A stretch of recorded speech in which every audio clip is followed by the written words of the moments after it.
11 अप्रैल 1909 जफा शहर के बाहर एक रेत के टीले पर 66 फैमिलीज इकट्ठी होती हैं अपनी जिंदगी का सबसे अहम फैसला करने के लिए। अकीवा एरीवीज, एक प्रोमिनेंट आर्किटेक्ट और हिस्टोरिकल फिगर, अपने राइट हैंड में व्हाइट सी शेल्स और दूसरे हाथ में ग्रे सी शेल्स लेकर खड़ा है। हर व्हाइट शेल पे एक फैमिली का नाम लिखा है और हर ग्रे शेल पे एक प्लॉट नंबर लिखा है। ये लोग लॉटरी के जरिए अपनी रिहाइश का बंदोबस्त कर रहे हैं और एक ऐसा शहर आबाद कर रहे हैं जिसको फ्यूचर में लोग टेल अवीव के नाम से जानेंगे। जी हाँ, इसराइल का कैपिटल टेल अवीव, ये उसकी हिस्ट्री है। ये लोग पहली ज्यूइश कम्युनिटी बना रहे थे। टेल अवीव मतलब हिल ऑफ स्प्रिंग। 1909 में ये सिर्फ एक ख्वाब था, छोटे छोटे घर, garden suburbs, European model city. आज 2026 में ये दुनिया का एक मोस्ट एडवांस्ड टेक हब है। सिलिकॉन वैली के बाद दुनिया का number 2 startup ecosystem, 5 lakh population, Israel की इकोनॉमिक कैपिटल और सबसे इम्पोर्टेंट ये वो सिटी है जहां हर साल हज़ारों रॉकेट्स फायर किए जाते हैं और फिर भी जिंदगी रुकती नहीं। क्यों? क्योंकि तेल अवीव के ऊपर 150 स्क्वायर किलोमीटर के एरिया में एक टेक्नोलॉजिकल शील्ड है जिसे कहते हैं आयरन डोम। आज हम समझेंगे ये शील्ड काम कैसे करता है, लेकिन पहले समझना होगा ये ज़रूरत क्यों पड़ी। 12 जुलाई 2006 सुबह के 9 बजे अचानक इजराइल का आसमान रॉकेट्स से भर गया। हिजबुल्लाह ने रॉकेट्स फायर किए, लेकिन ये सिर्फ एक डायवर्जन था। असल प्लान था इजरायली सोल्जर्स को किडनैप करना, और जो अगले 34 दिन में हुआ उसने इसराइल के डिफेंस सिस्टम की हिस्ट्री ही तब्दील कर दी। हिजबुल्लाह ने तकरीबन 4000 के करीब रॉकेट्स फायर किए, हर दिन 100 से ज्यादा रॉकेट्स।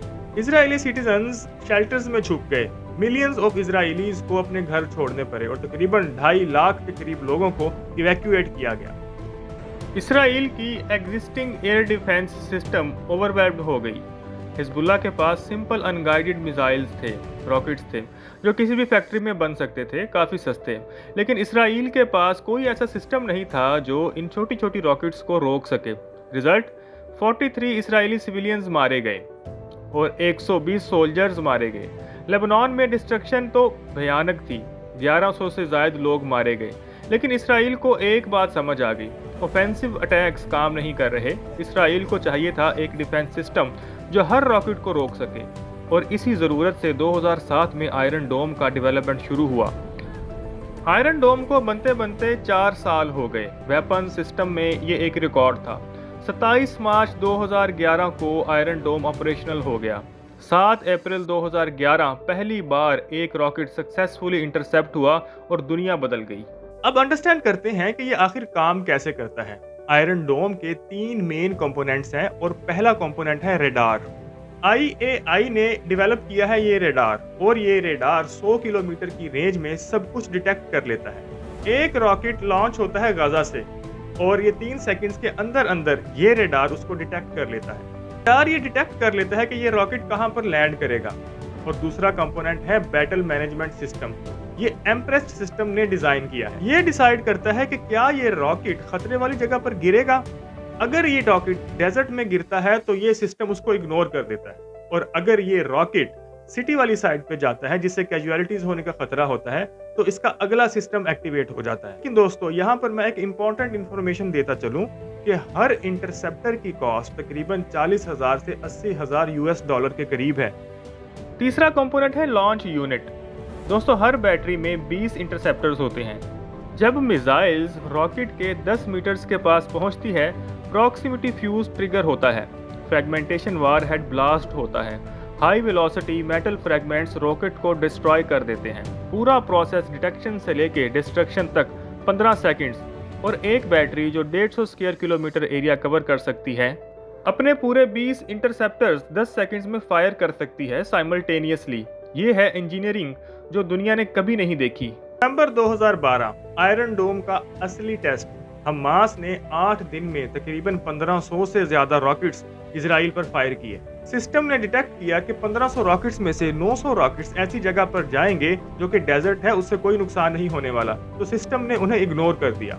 बाकी 600 रॉकेट्स जो पॉपुलेटेड एरिया की तरफ जा रहे थे, उनमें से 85% रॉकेट्स को आयरन डोम ने रोक दिया।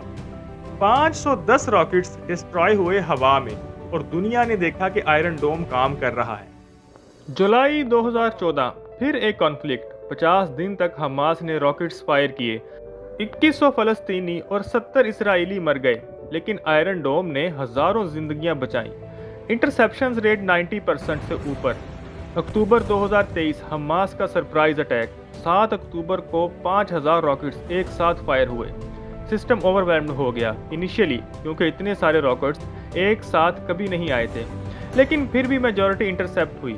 लेकिन एक बड़ा लेसन मिला, आयरन डोम इनविजिबल नहीं है। सैचुरेशन अटैक्स काम कर सकते हैं। जून 2025 ईरान का डायरेक्ट अटैक, 150 बैलिस्टिक मिसाइल्स और 100 ड्रोन्स इसराइल पे। आयरन डोम, डेविड स्लिंग, एरो 3 और यूएस का थर्ड सिस्टम सब मिल के 86 to 90% इंटरसेप्ट किया।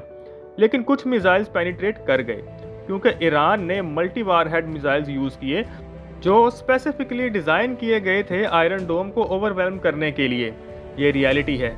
No defence system is 100% effective. बात करते हैं पैसों की। यूनाइटेड स्टेट्स ने 2011 से लेकर अब तक $3 बिलियन से ज्यादा इन्वेस्ट किया है आयरन डोम में। क्यों? आखिर यूएसए क्यों करेगा ये? क्योंकि यूएसए और इजराइल का डिफेंस पार्टनरशिप पैक्ट है, जो कि साइन किया था बराक ओबामा ने, जो तब प्रेसिडेंट थे, प्रेसिडेंट ऑफ यूएसए। उन्होंने 10 साल का मेमोरेंडम ऑफ अंडरस्टैंडिंग साइन किया था। इस मेमोरेंडम के तहत $38 बिलियन की डिफेंस एड दी जाएगी इसराइल, जिसमें से $3 बिलियन का सिर्फ आयरन डोम डिफेंस सिस्टम है। हर इंटरसेप्टर $40,000 से $80,000 के बीच में कॉस्ट करता है। और इस कॉस्ट को आप कंपेयर करें हमास के रॉकेट्स के साथ। हमास के रॉकेट की कॉस्ट तकरीबन $600 पर रॉकेट है, और जो रॉकेट्स ईरान फायर कर रहा है उसकी कॉस्ट $1000 के करीब है। मतलब एक रॉकेट को इंटरसेप्ट करने के लिए इजराइल के आयरन डोम को $60,000 से $80,000 स्पेंड करना पड़ते हैं।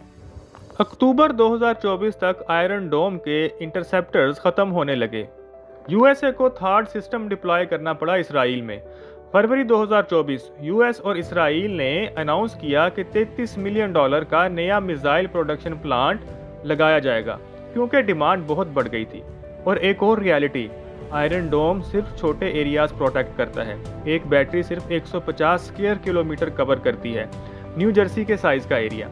बड़े कंट्रीज इसका यूज नहीं कर सकते। इसराइल जैसे छोटे कंट्री के लिए परफेक्ट है, जहां बैटरीज को मोबाइल रख के रिस्क का हिसाब से मूव किया जा सकता है। सिंगापुर ने खरीदा, अजरबैजान ने खरीदा, यूएस आर्मी ने 2 बैटरीज खरीदी। लेकिन जब यूक्रेन ने खरीदना चाहा तो इसराइल ने इनकार कर दिया, क्योंकि डर था कि ईरान हाथ लगा लेगा टेक्नोलॉजी को। ये जियोपॉलिटिक्स है।